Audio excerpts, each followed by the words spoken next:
Now, question number 2 says Jody deposits $760,321 into a savings account that has a 15.3% interest rate compounded monthly. What will be the balance of Jody's savings account after 7 years? And here you have a formula for the calculation of compounding interest. Okay, compounded monthly.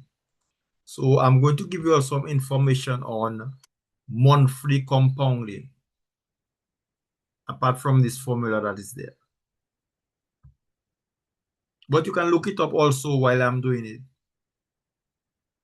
And you can compare what you have discovered with what I will be posting on the electronic whiteboard. Compounding monthly means that the interest on a loan or investment is calculated and added to the total balance 12 times a year. Instead of just earning money on your original starting amount, you earn money on the new larger total every single month. Okay, so it's different from simple interest where your interest is basically fixed and it is calculated always from the first amount. But for compounding, the interest is always calculated on the new amount. So your interest itself is growing. Okay. And for monthly, that happens 12 times for the year. Now, how it works, the snowball effect. With simple interest, you only earn returns on your initial money. With monthly compounding, any interest you earn becomes part of your balance, allowing that extra money to generate its own interest the following month. So, example, imagine you invest $1,000 at 12% annually, interest rate or 1% per month. So month 1, you earn 1% on $1,000. That's $10. Your new balance will be 1010. Month 2, you earn 1% on that 1010. So your new balance is $10.10. Your new balance, your new interest is $10.10. Your new balance is $120.10. So as you can see, your interest is growing. Your third month, you earn 1% on that 1020.1. That's $10.20. Your new balance will be 10.30, and so forth and so forth. So what's the equation? If you want to calculate this yourself, the standard formula is A is equal to P times 1, open bracket 1 plus R over N, close bracket, raised to the NT. A stands for the total amount of money you accumulated after T years, including its interest. So A is after some years, how much you have accumulated. P is the principal amount or the initial money. R is the annual interest rate as a decimal. So the R now, if it's 5%, then it's 0.05. If it's 10%, it's 0.1. So you got to put R as a decimal. N is the number of times that interest is compounded per year. All right. So for monthly, N is 12. For daily, N is 365. For yearly, N is 1. Okay. T now is the time the money is invested or borrowed in years. Okay. So this is the breakdown of the letters and why it matters. The frequency of compounding drastically affects your wallet, whether it is working for you or against you. For savings, a high yield savings account or a certificate of deposit CD that compounds monthly will yield more profit than one that only compounds annually. Okay, so monthly is better than annually, daily is better than monthly, hourly is better than daily.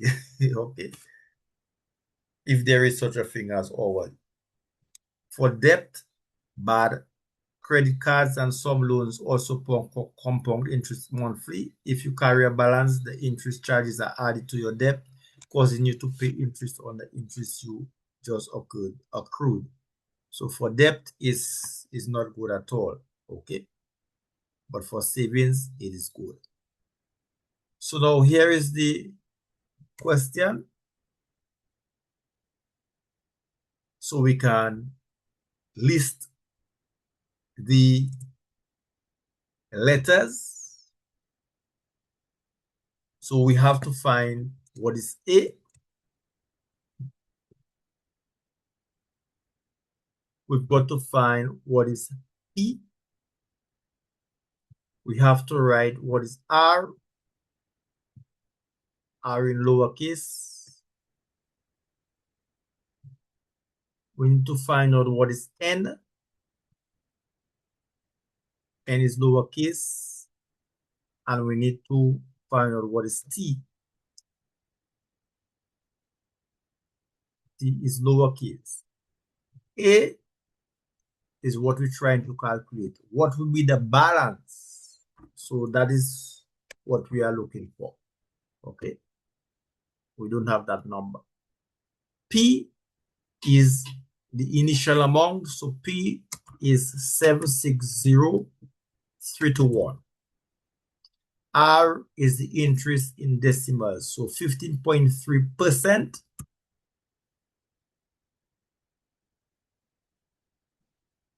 That is equal to 15.3 divided by 100. So that is 0.153. N is the number of times compounded per year. It says monthly. So N is 12. Just like the formula. Look, the formula put 12 for us there. T is the number of years. So T is equal to 7. So let me see if I can edit this. Yes, I can.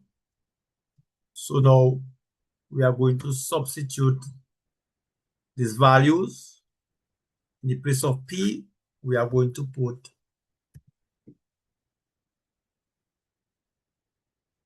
7.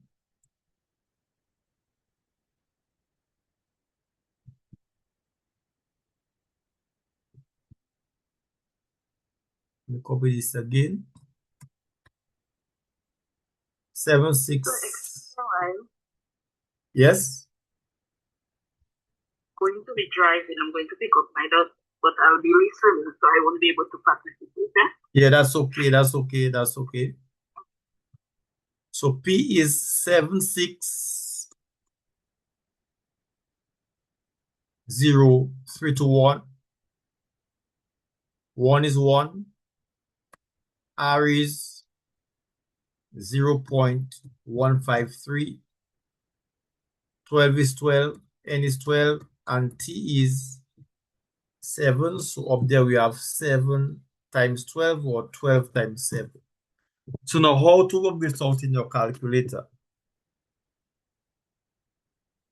Let's take our time with this.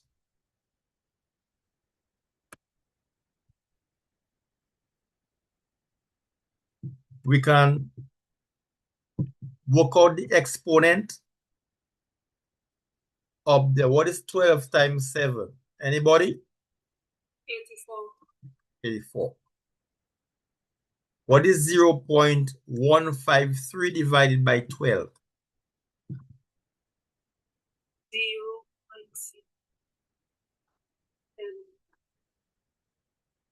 So let's call it out for me again. 0.01275. Now we've got to work out what's in the bracket first. So what is 1 plus 0.01275? That would be 1 point.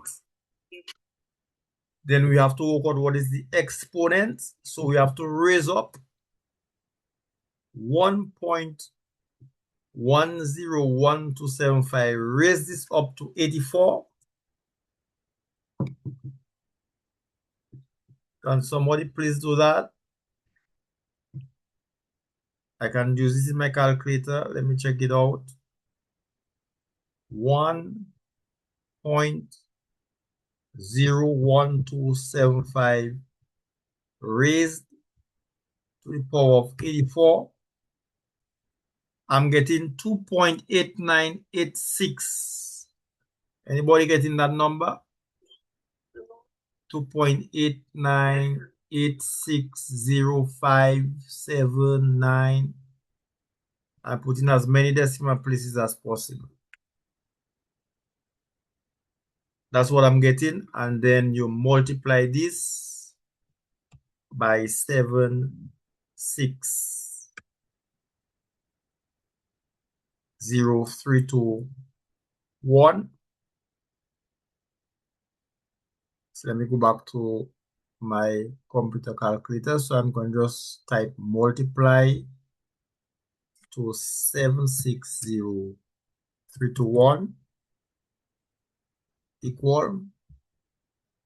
So I'm getting 2,203,870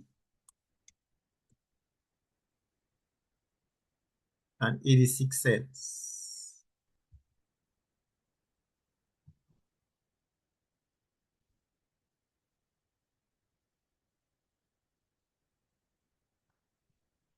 So correct me if I'm wrong.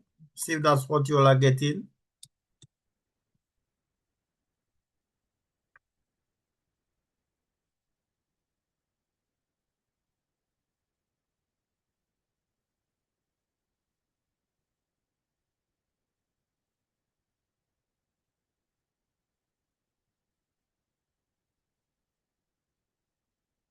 So,